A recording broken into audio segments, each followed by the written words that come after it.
I'm Carolina and welcome to my channel. Today we're going to be making this zipped pouch, super useful for toiletries, makeup, or sewing stuff. It's a great project for a beginner to learn the ins and outs of sewing, zippers, lining, all of that good stuff. And even if you're not a beginner, it's a great project, quick and easy to throw together. It's a bit of sewing origami for you, and you can get the pattern for free on my website, studiocarolinashare.com. Almost forgot it, studiocarolinashare.com.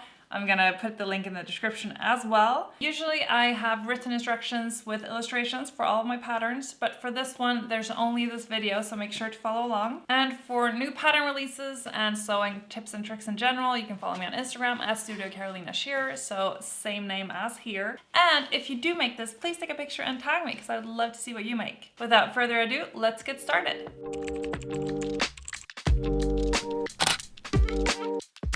To make this project, you're going to be needing one main fabric, one lining, 125 centimeter zipper. I'm also just going to mention that I've used a zigzag scissor to cut my pattern pieces, but you can use a normal fabric scissor. I just did that because I wanted to, but it's definitely, you don't have to do that. And you can also add some sturdy interfacing if you want your pouch to be a bit more rigid. I'm not gonna do that because my main fabric is denim, which is already quite structured, so I don't need any interfacing. But if you want to use interfacing, just cut another of the same pattern pieces on the interfacing. I'm going to start with my little thingies here, my little flippy flappies. I don't know what you would call that. And I'm going to just fold them over vertically and then stitch them at 1 centimeter from the edge.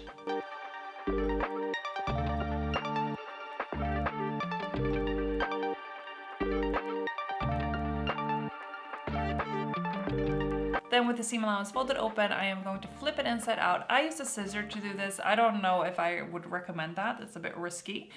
But you can use any object to just push it through, or you can put a little safety pin at one end and pass it through. And that's what it looks like when it is right sides out. And you can see the seam allowance there on the inside, folded open. Now I'm gonna do the same thing with the other one, so I have two. When I have my two flippy flappies sewn, I'm going to sew a straight stitch 5 millimeters from the edge.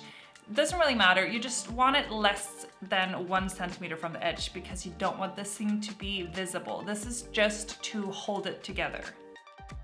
And that's what it looks like when it's done. Do the same thing with the other one. Next up is attaching the zipper. So I'm going to fold my zipper in half, then I'm going to cut a little notch on each side to mark the middle of the zipper. Then I'm going to place my zipper on my main fabric, matching the notch that I just cut on my zipper to the notch, the middle notch or the center notch on my main fabric, right sides facing each other.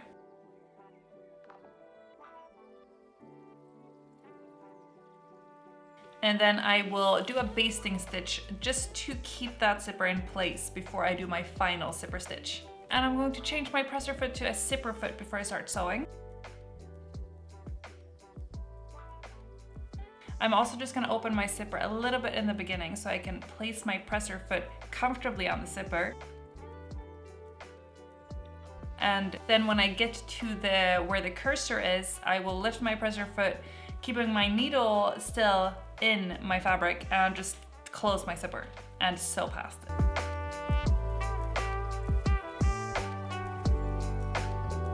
And that's what the basting stitch looks like when it's done. I'm now going to place the lining on top of that, so sandwiching the zipper in between the main fabric and the lining and just pinning the lining to the zipper and the main fabric, matching up that center notch and the edges. So this is what it looks like when it's pinned together. The zipper is comfortably sandwiched in between the two layers of fabric. The right side of the zipper is facing the main fabric. And I will now sew my final zipper stitch, which is going to be really close to the zipper teeth. So I want to line up the edge of my presser foot with the teeth of my zipper. I can feel that through the fabric, so just wanna put my presser foot right next up to that. I'm also going to need to open my zipper when I get to where the cursor is, so I don't do like a curve in my sewing. And I'm gonna do that the same way as I did before. Just open it a little bit, sew past, and close it again. All right, so that is what this looks like. You got the zipper in between and you can see that it's really close. The teeth are close to the fabric.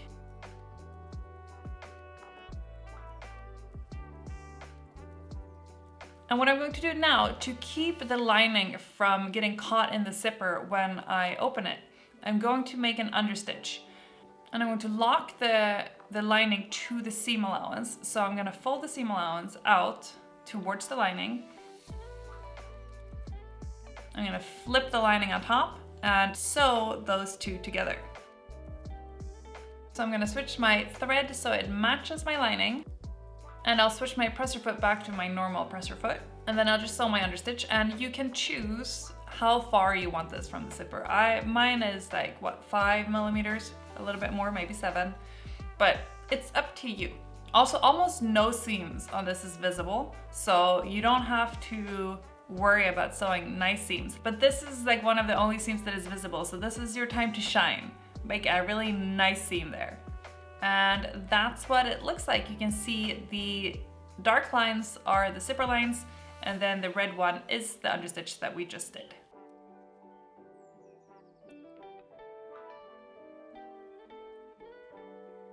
So I'll do the same thing on the other side. I will start with pinning my zipper to my main fabric, right sides facing each other.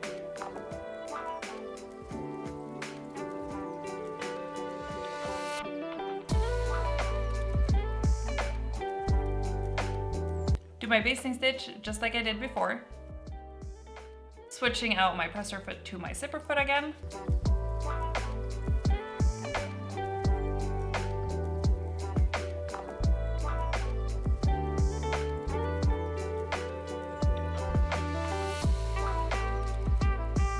And now I'll sew the other side of the lining to that, matching up my notches. So it's exactly the same thing as we did on the first side.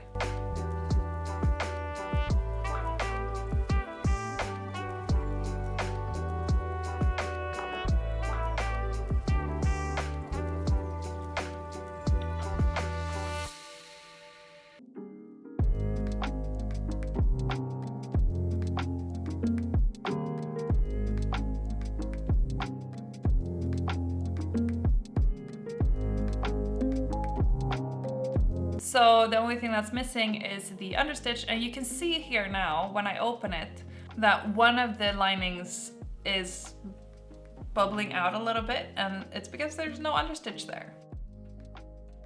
So I'm just gonna do the same understitch as I did on the other side, changing my changing my thread to red and my presser foot back to my normal presser foot.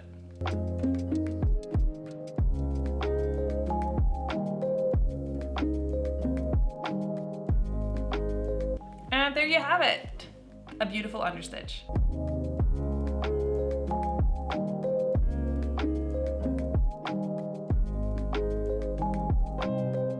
So this is what it looks like now. I will flip that inside out so the inside is facing outwards.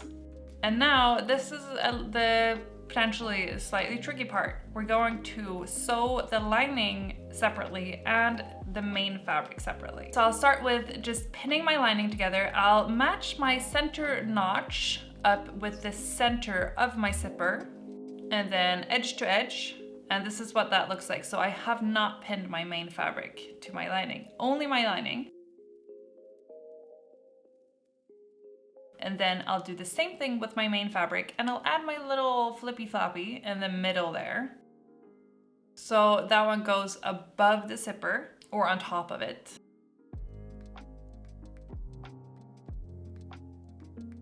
And then I will match my notch on my main fabric to the middle and then edge to edge, only pinning my main fabric.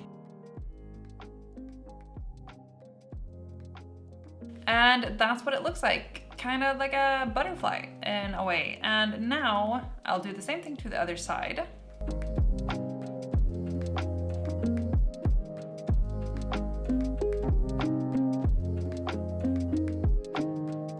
So notch to the center of the zipper, then edge to edge, only pinning the lining, and then doing the same thing with the main fabric, adding my little flippy floppy there in the middle.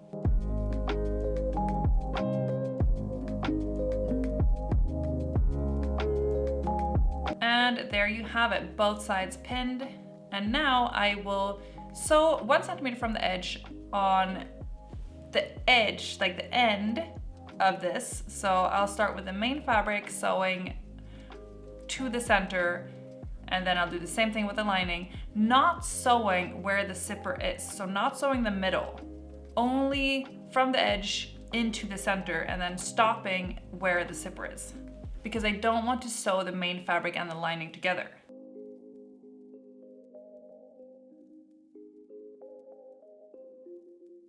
So that's what it looks like. You can see there that the center is not sewn. I'll do the same thing with the lining.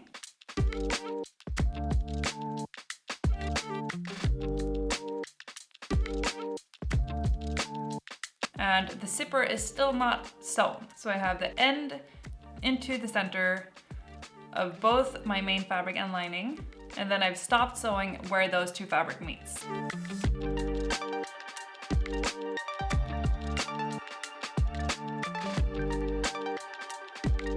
I'll do the same thing on the other side.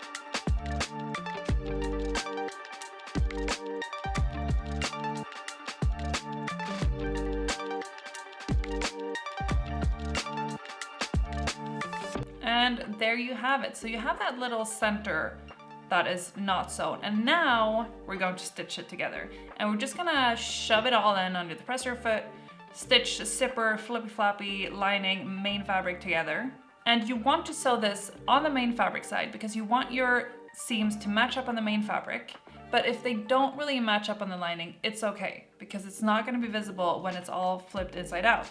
So sew it on the main fabric side, starting where one seam ends to where the other one begins. This is what it should look like. And you can see that that seam that I just sewed is above my two other seams on the lining, which is okay. It's not gonna be visible. You just wanna make sure that it's closer to the edge than your two previous seams on the lining and not further away from the edge. And then you're all good. Also, all of these seams are on the inside. They're not gonna be visible, so it's okay if they are ugly. So this is what we're working with. We have the main fabric, the lining, they're kind of separate. I'm just gonna flip this inside out for you to show you what it looks like. There you have it. You have your little flippy flappies there on the side, kind of cute. And you can see that line on the main fabric where the flippy flappy is attached is straight. And on the lining, it's also straight, even if those seams didn't match up.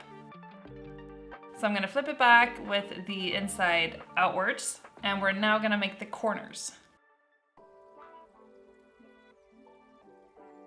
So to sew the corners, I am going to find my little notch, and I'm going to match that notch up with my seam. So I'm gonna pin my seam allowance open there, and then just corner to corner, and I'm gonna do that on all of my corners on my main fabric.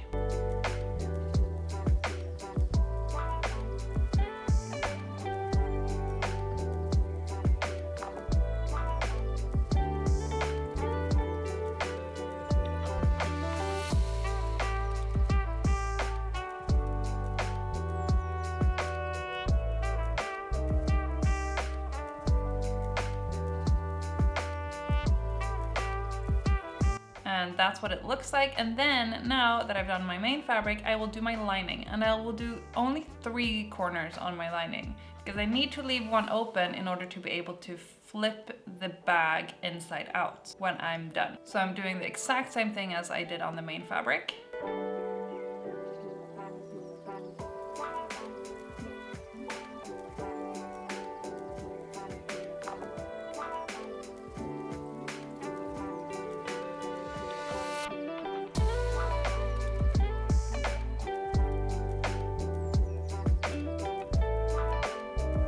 And there you go. So all of my main fabric corners are pinned together, and on my lining, 3 of my 4 corners are pinned together. 1 is left open.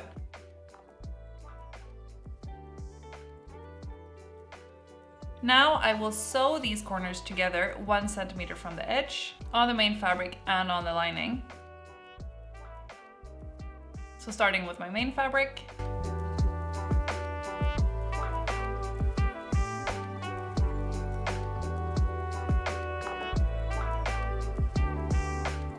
Then I'll do my lining.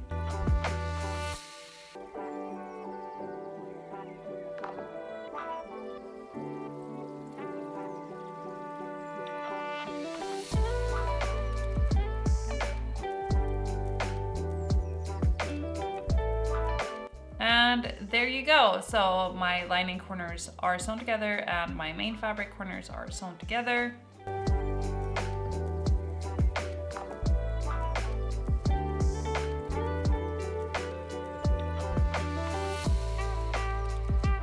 And then I have one lining corner still open. So what I'll do now to keep my lining in place inside the bag, I will just attach my corners of these corners that I just sewed. And you'll notice which one matches to which because it kind of falls naturally that way. And I'll just sew like 1 centimeter on each end, just attaching the lining to the main fabric within the seam allowance. And that's just gonna lock my lining in place so the lining doesn't fold out within the bag. And of course I will not lock the corner of the lining that is not sewn. I will not lock my hole because that one needs to be left free and open. So this is what it looks like when that's all done, like a little scrunched up ball. I will now flip it inside out through the hole in the lining that I left. And there you go, that's what it looks like. This is on the inside, you can see the hole in the lining. I will now just flip the main fabric outwards and the lining inwards.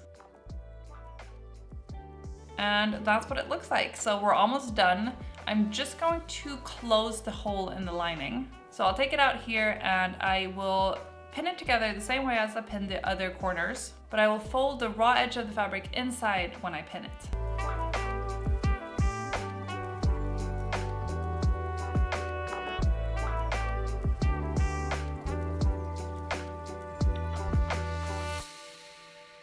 And this is what it should look like, so you have no raw edge there.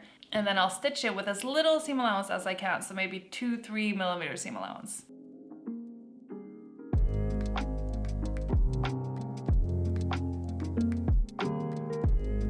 And that's what that should look like. And here you have the finished product.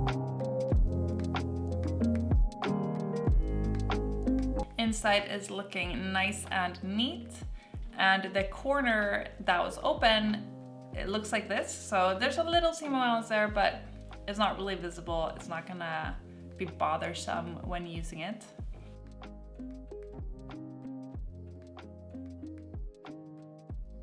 And the other corners look like this.